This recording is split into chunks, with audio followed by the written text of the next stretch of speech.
That takes us into our next bout. We got a light heavyweight bout between a couple nice UFC prospects. Another one that we touched on in our March prospect video is Carlos Ulberg, and he's taking on somebody City who tests Kickboxing! me. The gods love to test me on these names. Kennedy Nzechukwu is how I'm going to roll with this one. So that's the fight upcoming here. Let's touch on Carlos Ulberg a little bit. Impressive win on Dana White Contender Series. Showed very impressive, jab, counter punches, has a lot of kickboxing in his arsenal. He's making his UFC debut this Saturday. Really looking forward to seeing what he can do, against the African Savage here. Well, it's crazy just how many prospects have fallen via submission to Paul Craig, right? It's just funny that, let's go with Nzechukwu, Kennedy, if you will. He falls really pretty much in that list too, right? That fight was just hilarious to watch in some ways. Constant eye pokes. He ended up getting a point taken away from him. And Paul Craig finished that fight within like 30 seconds of it ending. So, despite the point being taken away, there's a chance that Kennedy could even win that on points, even with that point taken away. But unfortunately, the guy got caught twice. He actually got out of the first triangle, then he got caught again, and that one got caught up tight, and he did not get out. So It's little things like that where, if he's able to stand on the feet, the one thing I didn't like is pace. I think that when you're fighting a guy like Carlos Ulberg that's training with guys like Kaikar France and Israel Adesanya and Riddle, all these guys, man, Brad Wells is another massive, massive striker from that camp, right? I think when you look at all those boys, Shane Young didn't have the, debut that we thought he might, but they definitely have that really good technical, pick your shots. And I love the defensive striking that Israel brings to the table. And if we see that from our boy here, I think that's going to be something to really watch. We saw him just dominate on the Dana White Contender Series. And that's, like I said, right, that NBA comparison where I think he just proved that, yes, he does belong, but now you're going to start seeing some real competition, especially on the feet, right?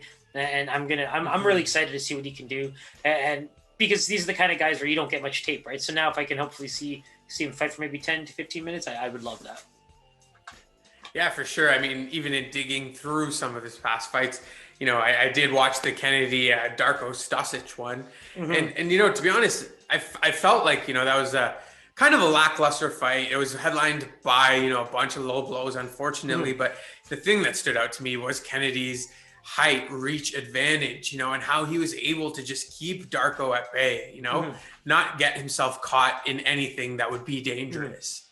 Well, it's funny, right? Like even in the Paul Craig fight, it was like very similar situations.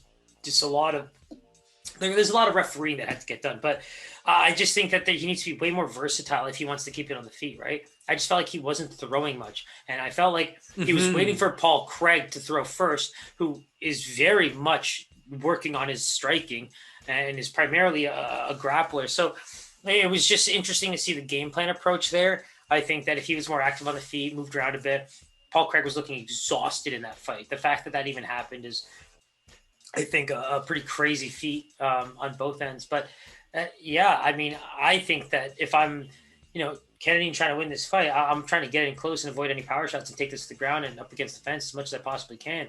Force this guy to, utilize any of the grappling he's been working on. But we know that he's a striker, so why not exploit those other areas? And let's be real, man. If I'm Carlos, I know what I'm looking for, those openings. And if this guy's feet can't keep up with me, if his hands are too slow, I'm going to find my time and I'm going to find my shot. Yeah. And honestly, he did look slow in that Darko fight. So, let's touch on the line here. What's your guess here? I'm going to have to go with Carlos Ulberg. And it's funny, I want to give him a realistic line, but now that I heard the Sean Brady line, I almost have to give him something similar. I'm going to give him a minus 250. I originally had a minus 200, but I'll go minus 250. Okay. I actually had him at a minus 200 as well. We are pretty high on this guy as a prospect, and I'm looking forward to seeing what he can do. If we look at the line, I was close. I was close to a showcase showdown. Very close, but minus 188 is the current line, plus 162 on Kennedy. Oh wow, 12 points. That's pretty damn close. He'll get there soon, Padawan.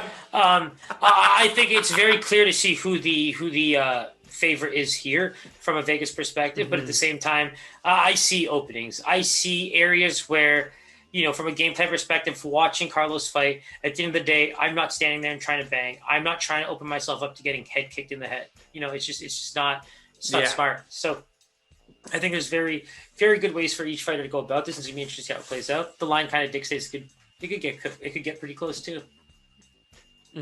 Absolutely. So that wraps up UFC 259. Man, what a treat that was. Discussing it with you. I cannot wait to watch it. It's going to be a beauty. Make sure you don't miss this one. If you haven't already done so, hit that subscribe button, hit that bell button. All our information is below.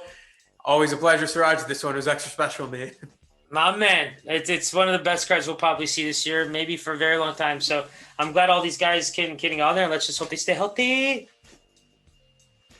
All right. Take care, my brother. Peace.